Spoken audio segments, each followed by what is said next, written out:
Hello बच्चों, कैसे हो आप। आज हम कक्षा 4 पर्यावरण अध्ययन की वर्कशीट हल करेंगे। पाठ 15 मंडी से घर तक। तो चलिए वर्कशीट हल करते हैं। पहला, वैशाली के पिताजी डैश से सब्जियां लाते थे, तो यहाँ मंडी लिखेंगे।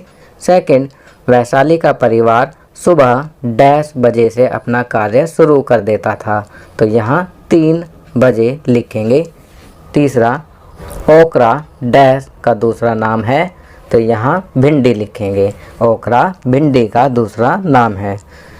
प्रश्न 2, नीचे दिए गए सब्जियों के चित्रों में से उन सब्जियों के नाम बताइए जो कि। पहले आप इस चित्र को ध्यान से देखिए। चित्र को ध्यान से देखने के बाद अब नीचे कुछ प्रश्न पूछे गए हैं, हमें उन प्रश्नों के उत्तर लिखने हैं। चलिए प्रश्न देखते हैं। पहला प्रश्न है, छूने में खुरदरी लगती हैं। तो बच्चों यहाँ हम चित्र में दी हुई सब्जियों में से लिखेंगे आलू, फूल गोभी, गाजर, करेला, ब्रोकली आदि। दूसरा लिखेंगे जल्दी खराब हो जाती है, तो यहाँ लिखेंगे फूल गोभी, ब्रोकली, पालक, शिमला मिर्च, टमाटर, मशरूम। तीसरा, जिनके अंदर बीज होते हैं, तो यहाँ हम लिखेंगे मटर, करेला, शिमला मिर्च, टमाटर। चलिए अगला प्रश्न करते हैं। प्रश्न 3, आपके घर में सुबह सबसे पहले कौन उठता है, इसका कारण भी बताइए। तो बच्चों आप अपने घर के बारे में बताएंगे कि आपके घर में सबसे पहले कौन उठते हैं और उनके सुबह जल्दी उठने के क्या कारण हैं, यह भी आपको बताना है। आपकी सुविधा के लिए मैं यहाँ पर लिख रहा हूँ, हमारे घर में सुबह सबसे पहले मेरी मम्मी उठती हैं। वे सुबह जल्दी उठकर सभी के लिए नाश्ता बनाती हैं। वह पापा के लिए लंच भी बनाती हैं, क्योंकि पापा सुबह काम पर जाते हैं और रात में ही आते हैं। वे सुबह उठकर घर का सारा काम भी निपटा लेती हैं, इसलिए मेरी मम्मी रोज़ाना सुबह जल्दी उठती हैं। प्रश्न 4, अपने परिवार में चर्चा कीजिए व बताइए कि ऐसे कौन से 2 फल व 2 सब्जियां हैं जो कि सिर्फ गर्मियों में और सिर्फ सर्दियों में ही मिलती हैं। तो बच्चों यहाँ पर आप अपने परिवार में चर्चा करके लिखेंगे 2 फलों के नाम व 2 सब्जियों के नाम जो सर्दी के मौसम और गर्मियों के मौसम में मिलते हैं।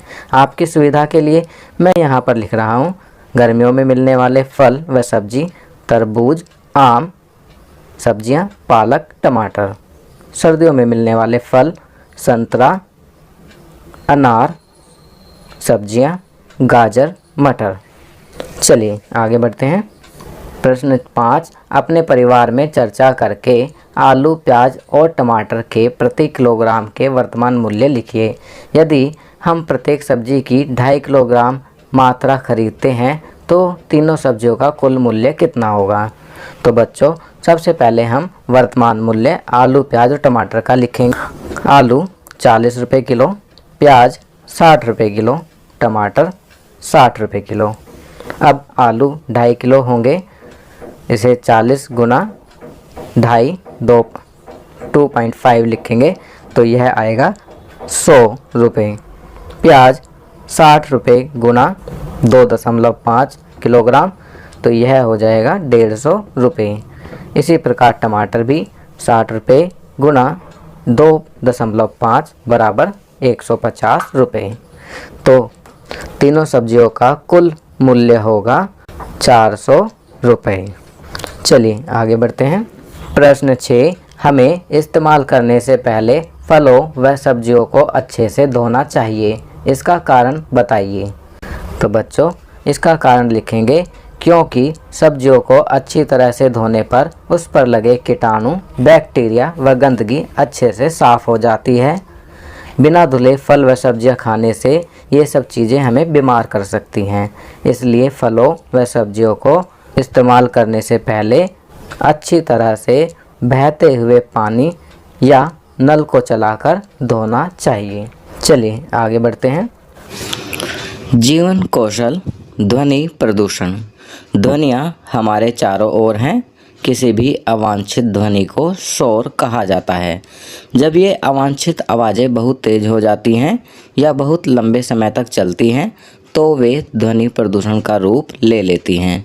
तो बच्चों, आज जीवन कौशल में ध्वनि प्रदूषण के बारे में बताया गया है कि ध्वनियाँ हमारे चारों ओर होती हैं और किसी भी अवांछित ध्वनि को शोर कहा जाता है।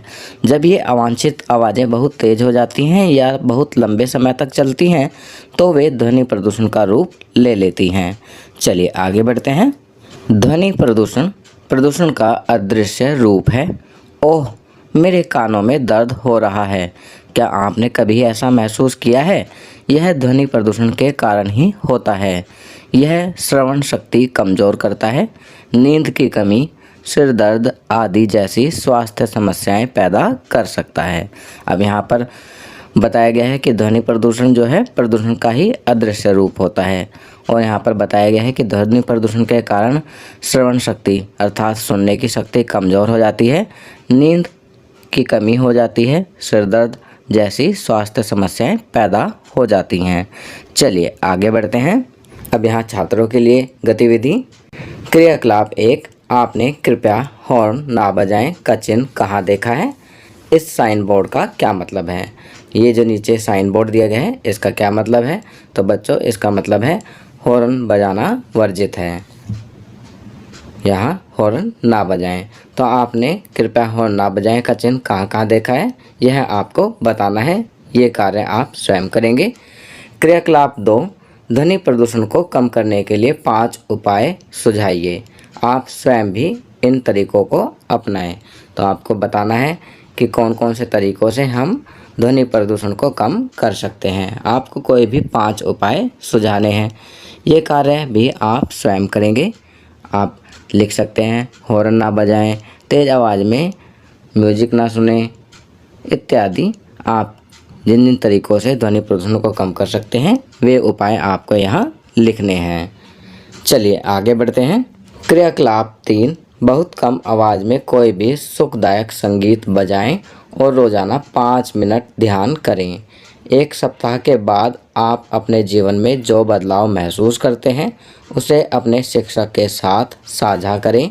यदि आप सकारात्मक बदलाव महसूस करते हैं तो इस अभ्यास को आगे भी जारी रखें। तो बच्चों, यह कार्य आपको ज़रूर करना है।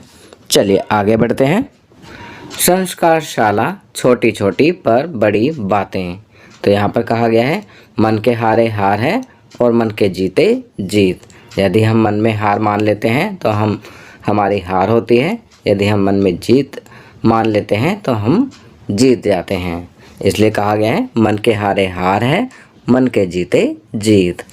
खाना पीना, मौसमी फलों जैसे सिंघाड़ा, लाल बेर, मौसमी, सेब तथा संतरा इत्यादि को नियमित रूप से आहार में शामिल करें।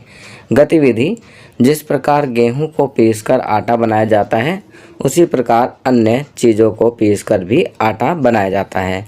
अतः अपने माता पिता की सहायता से पता करें और सूची तैयार करें कि आटा किस किस चीज़ से बनता है और आपकी रसोई में कौन कौन सा आटा उपयोग करते हैं। खेल, आज लड़के मम्मी के काम में सहायता करेंगे और लड़कियां पापा के काम में सहायता करेंगी।